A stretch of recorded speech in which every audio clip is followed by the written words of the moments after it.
My brother Chooks and my best friend Ike are part of the organizing team. And so when they asked me to come, I couldn't say no. But I'm so happy to be here. What a fantastic team of people who care about Africa. I feel so humbled and so happy to be here. And I also am told that the most beautiful, most amazing little girl in the world is in the audience. Her name is Chimamanda Adichie. And I want her to stand up. She's my niece. Katamalaka!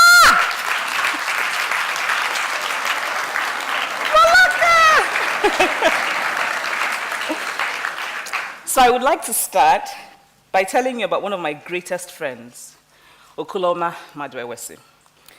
Okoloma lived on my street and looked after me like a big brother. If I liked a boy, I would ask Okoloma's opinion. Okoloma died in the notorious Sosoliso plane crash in Nigeria in December of 2005, almost exactly 7 years ago. Okoloma was a person I could argue with, laugh with, and truly talk to. He was also the first person to call me a feminist. I was about 14. We were in his house, arguing, both of us bristling with half-baked knowledge from books that we had read. I don't remember what this particular argument was about.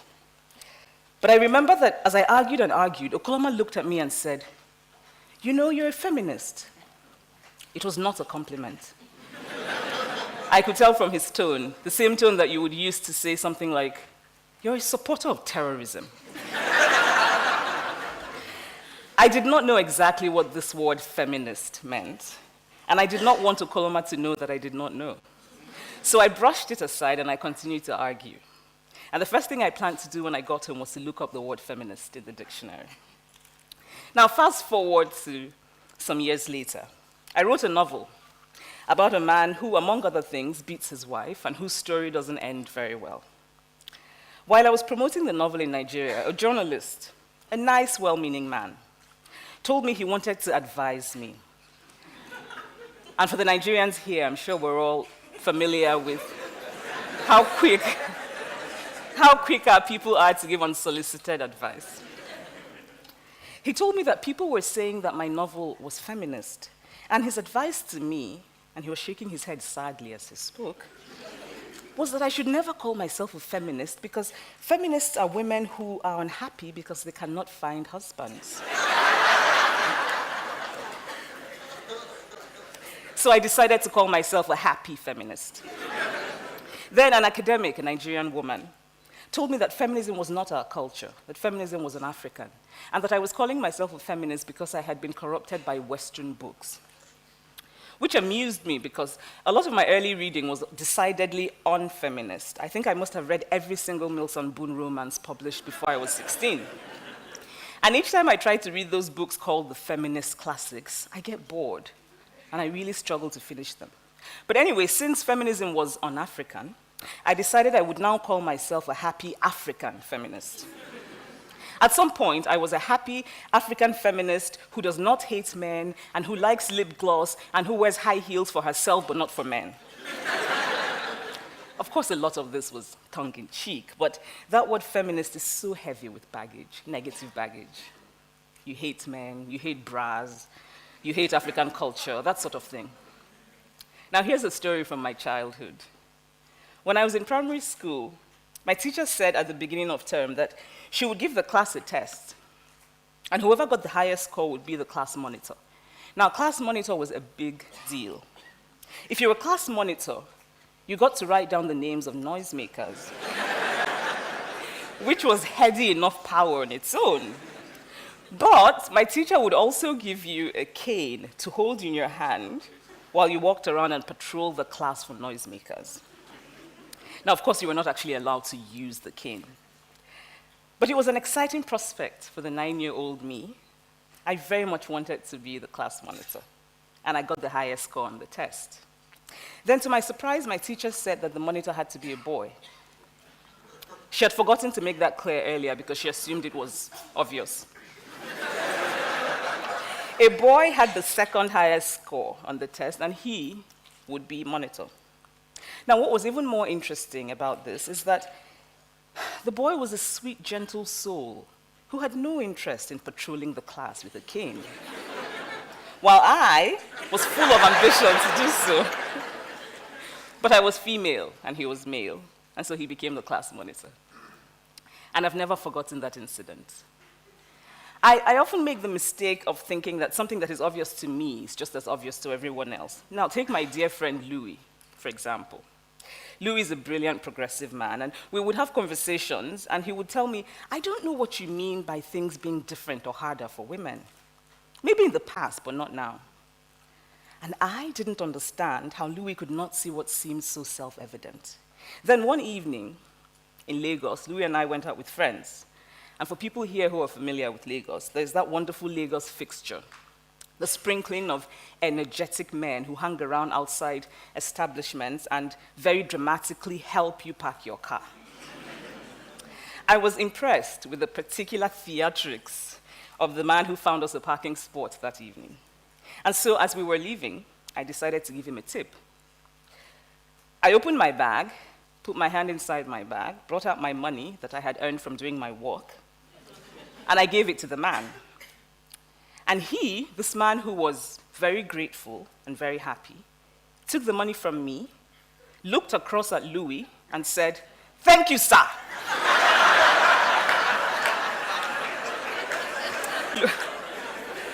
Louis looked at me, surprised, and asked, "Why is he thanking me? I didn't give him the money." Then I saw realization dawn on Louis' face. The man believed that whatever money I had ultimately come from Louis, because Louis is a man. Now, men and women are different. We have different hormones, we have different sexual organs, we have different biological abilities. Women can have babies, men can't. At least not yet. Men have testosterone and are, in general, physically stronger than women. There's slightly more women than men in the world. About 52% of the world's population is female. But most of the positions of power and prestige are occupied by men.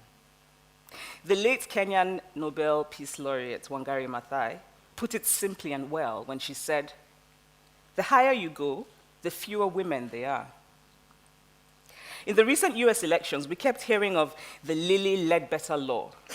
And if we go beyond the nicely alliterative name of that law, it was really about a man and a woman doing the same job, being equally qualified, and the man being paid more because he's a man. So in a literal way, men rule the world. And this made sense 1,000 years ago. Because human beings lived then in a world in which physical strength was the most important attribute for survival. The physically stronger person was more likely to lead. And men in general are physically stronger. Of course, there are many exceptions. But today we live in a vastly different world. The person more likely to lead is not the physically stronger person. It is the more creative person, the more intelligent person, the more innovative person. And there are no hormones for those attributes. A man is as likely as a woman to be intelligent, to be creative, to be innovative. We have evolved, but it seems to me that our ideas of gender have not evolved. Some weeks ago, I walked into the lobby of one of the best Nigerian hotels. I thought about naming the hotel, but I thought I probably shouldn't. And a guard at the entrance stopped me and asked me annoying questions. Because the automatic assumption is that a Nigerian female walking into a hotel alone is a sex worker. And by the way, why do these hotels focus on the ostensible supply rather than the demand for sex workers? In Lagos, I cannot go alone into many reputable bars and clubs. They just don't let you in if you're a woman alone. You have to be accompanied by a man. Each time I walk into a Nigerian restaurant with a man, the waiter greets the man and ignores me. The waiters are products. And there's some women who are like, yes, I thought that. The waiters are products of a society that has taught them that men are more important than women. And I know the waiters don't intend any harm, but it is one thing to know intellectually and quite another to feel it emotionally. Each time they ignore me, I feel invisible. I feel upset. I want to tell them that I am just as human as the man, that I am just as worthy of acknowledgement. These are little things, but sometimes it's the little things that sting the most. Now, not long ago, I wrote an article about what it means to be young and female in Lagos, and an acquaintance told me, it was so angry. Of course it was angry. I am angry. Gender as it functions today is a grave injustice. We should all be angry.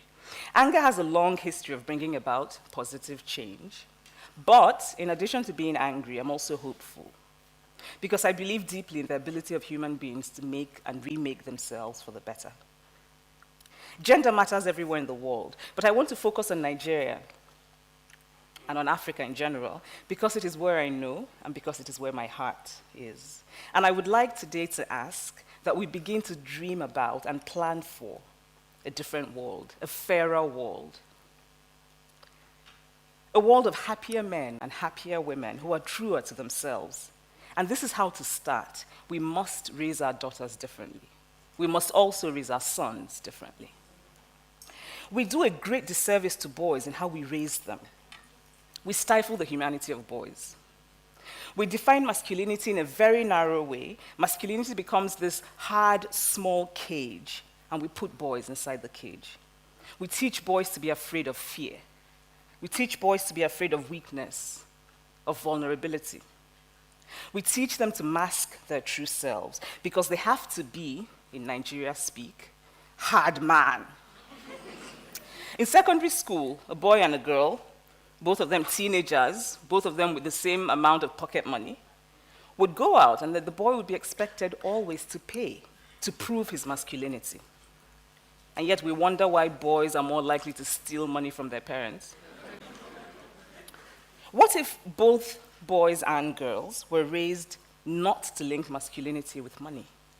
What if the attitude was not the boy has to pay, but rather whoever has more should pay? Now, of course, because of the historical advantage, it is mostly men who will have more today. But if we start raising children differently, then in 50 years, in 100 years, boys will no longer have the pressure of having to prove this masculinity. But by far the worst thing we do to males, by making them feel that they have to be hard, is that we leave them with very fragile egos. The more hard man a man feels compelled to be, the weaker his ego is. And then we do a much greater disservice to girls because we raise them to cater to the fragile egos of men. We teach girls to shrink themselves, to make themselves smaller. We say to girls, you can have ambition, but not too much. You should aim to be successful, but not too successful. Otherwise, you will threaten the man.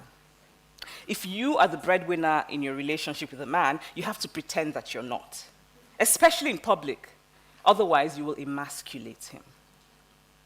But what if we question the premise itself? Why should a woman's success be a threat to a man?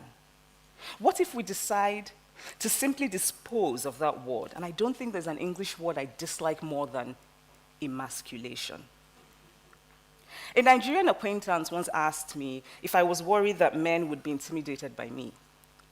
I was not worried at all.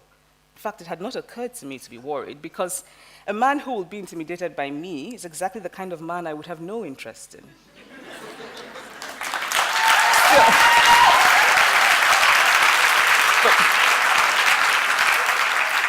But still, I was really struck by this. Because I am female, I'm expected to aspire to marriage. I'm expected to make my life choices, always keeping in mind that marriage is the most important. Now, marriage can be a good thing. It can be a source of joy and love and mutual support. But why do we teach girls to aspire to marriage and we don't teach boys the same? I know a woman who decided to sell her house because she didn't want to intimidate a man who might marry her. I know an unmarried woman in Nigeria who, when she goes to conferences, wears a wedding ring because, according to her, she wants the other participants in the conference to give her respect. I know young women who are under so much pressure from family, from friends, even from work, to get married, and they're pushed to make terrible choices. A woman at a certain age who is unmarried, our society teaches her to see it as a deep personal failure. And a man at a certain age who is unmarried We just think he hasn't come around to making his pick. It's easy for us to say, oh, but women can just say no to all of this. But the reality is more difficult and more complex. We're all social beings. We internalize ideas from our socialization. Even the language we use in talking about marriage and relationships illustrates this. The language of marriage is often a language of ownership rather than a language of partnership. We use the word respect to mean something a woman shows a man, but often not something a man shows a woman. Both men and women in Nigeria will say, and this is an expression I'm very amused by, I did it for peace in my marriage. Now, when men say it, it is usually about something that they should not be doing anyway. Sometimes they say it to their friends, it's something they say to their friends in a kind of fondly exasperated way, something that ultimately proves how masculine they are, how needed, how loved. Oh, my wife said I can't go to the club every night, so for peace in my marriage, I do it only on weekends. Now, when a woman says, I did it for peace in my marriage, she's usually talking about having given up a job, a dream, a career. We teach females that in relationships, compromise is what women do. We raise girls to see each other as competitors, not for jobs or for accomplishments, which I think can be a good thing, but for the attention of men. We teach girls that they cannot be sexual beings in the way that boys are. If we have sons, we don't mind knowing about our sons' girlfriends, but our daughters' boyfriends, God forbid. But of course, when the time is right, we expect those girls to bring back the perfect man to be their husband. We police girls, we praise girls for virginity, but we don't praise boys for virginity. And it's always made me wonder how exactly this is supposed to work out, because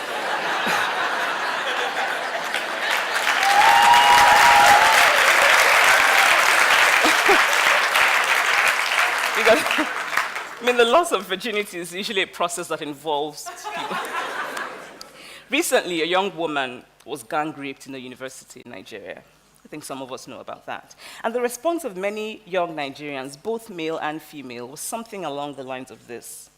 Yes, rape is wrong, but what is a girl doing in a room with 4 boys? Now, if we can forget the horrible inhumanity of that response, these Nigerians have been raised to think of women as inherently guilty. And they've been raised to expect so little of men that the idea of men as savage beings without any control is somehow acceptable. We teach girls shame. Close your legs, cover yourself. We make them feel as though by being born female, they're already guilty of something. And so girls grow up to be women who cannot say they have desire. They grow up to be women who silence themselves. They grow up to be women who cannot say what they truly think. And they grow up, and this is the worst thing we do to girls, they grow up to be women who have turned pretense into an art form.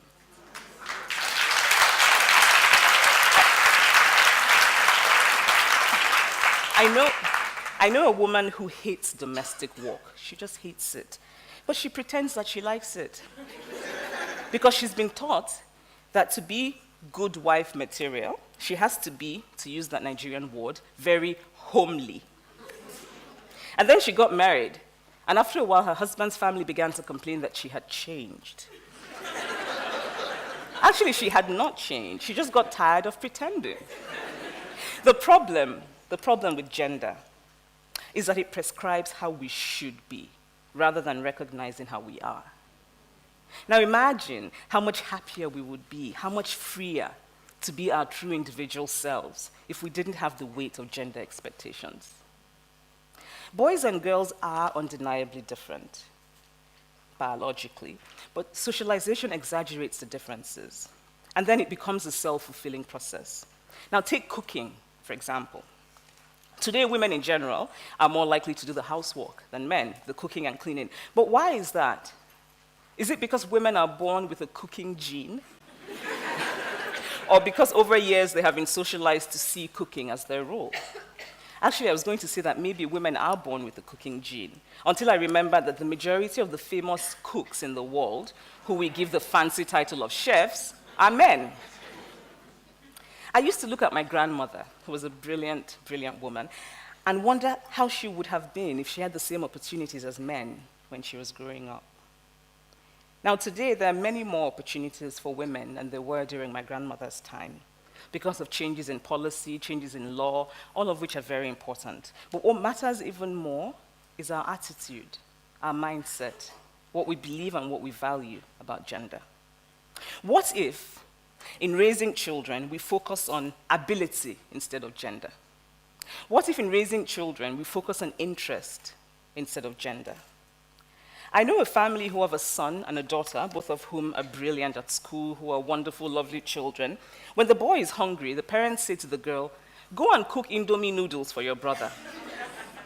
Now, the girl doesn't particularly like to cook Indomie noodles, but she's a girl, and so she has to. Now, what if the parents, from the beginning, taught both the boy and the girl to cook Indomie? Cooking, by the way, is a very useful skill for a boy to have. I've never thought it made sense to leave such a crucial thing, the ability to nourish oneself, in the hands of others.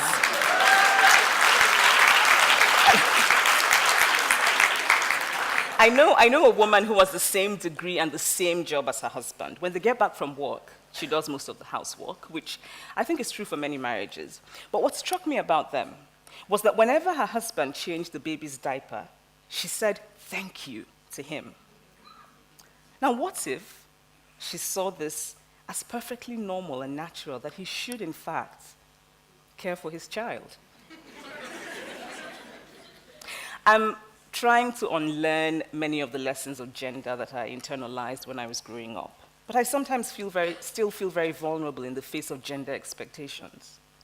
The first time I taught a writing class in graduate school, I was worried. I wasn't worried about the material I would teach because I was well prepared and I was going to teach what I enjoyed teaching. Instead, I was worried about what to wear. I wanted to be taken seriously. I knew that because I was female, I would automatically have to prove my worth. And I was worried that if I looked too feminine, I would not be taken seriously. I really wanted to wear my shiny lip gloss and my girly skirt, but I decided not to. Instead, I wore a very serious, very manly, and very ugly suit. Because the sad truth is that when it comes to appearance, we start off with men as the standard, as the norm. If a man is getting ready for a business meeting, he doesn't worry about looking too masculine and therefore not being taken for granted. If a woman is getting ready for a business meeting, she has to worry about looking too feminine and what it says and whether or not she will be taken for granted, whether or not she will be taken seriously. I wish I had not worn that ugly suit that day. I've actually banished it from my closet, by the way. Had I then the confidence that I have now to be myself, my students would have benefited even more from my teaching because I would have been more comfortable and more fully and more truly myself. I have chosen to no longer be apologetic for my femaleness and for my femininity.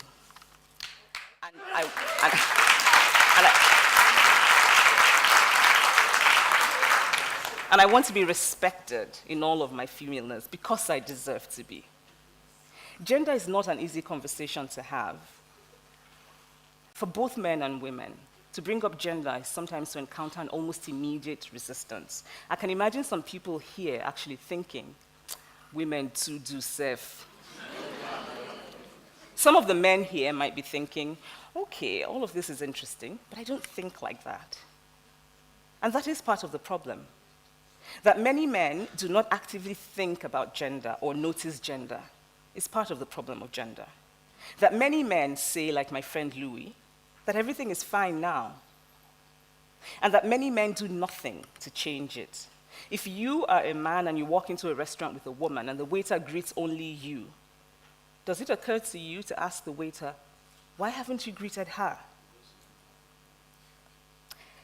Because gender can be...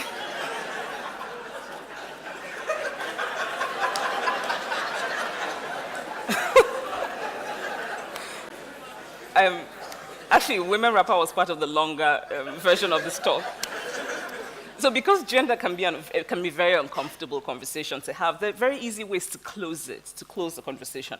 So some people will bring up evolutionary biology and apes, how, female apes bow down to male apes, and that sort of thing.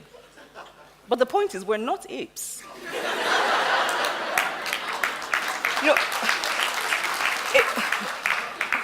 Apes also live on trees and have earthworms for breakfast, and we don't. Some people will say, well, poor men also have a hard time. And this is true. But that is not what this But this is not what this conversation is about. Gender and class are different forms of oppression. I actually learned quite a bit about systems of oppression and how they can be blind to one another by talking to black men. I was once talking to a black man about gender, and he said to me, why do you have to say my experience as a woman? Why can't it be your experience as a human being? Now, this was the same man who would often talk about his experience as a black man. Gender matters. Men and women experience the world differently. Gender colors the way we experience the world. But we can change that. Some people will say, oh, but women have the real power, bottom power. And for non-Nigerians, bottom power is an expression which I suppose means something like a woman who uses her sexuality to get favors from men. But bottom power is not power at all. Bottom power means that a woman simply has a good route to tap into from time to time, somebody else's power.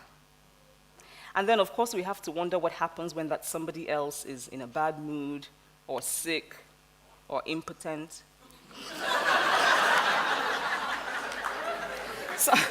Some people will say that a woman being subordinate to a man is our culture.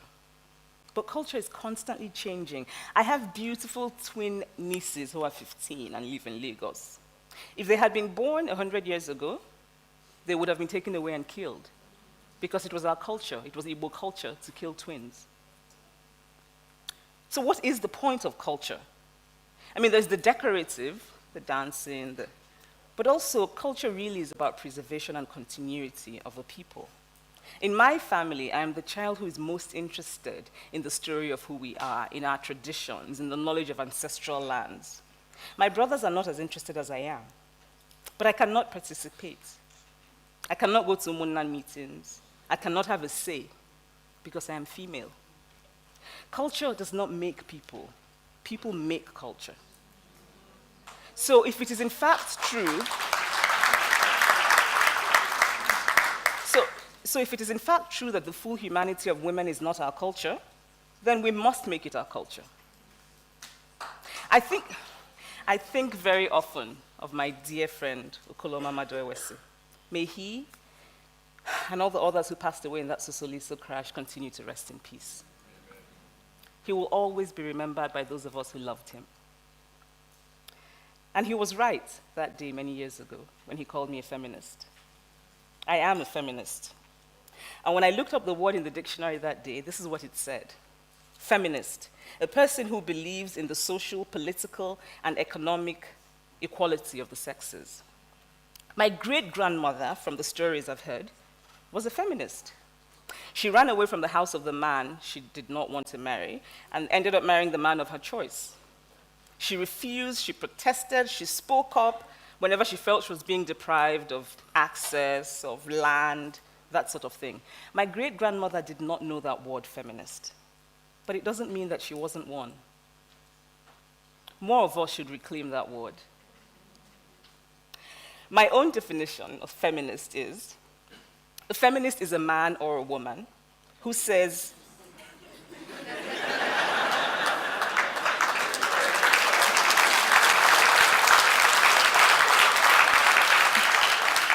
a feminist is a man or a woman who says, yes, there's a problem with gender as it is today, and we must fix it. We must do better. The best feminist I know is my brother, Kene. He's also a kind, good-looking, lovely man, and he's very masculine. Thank you.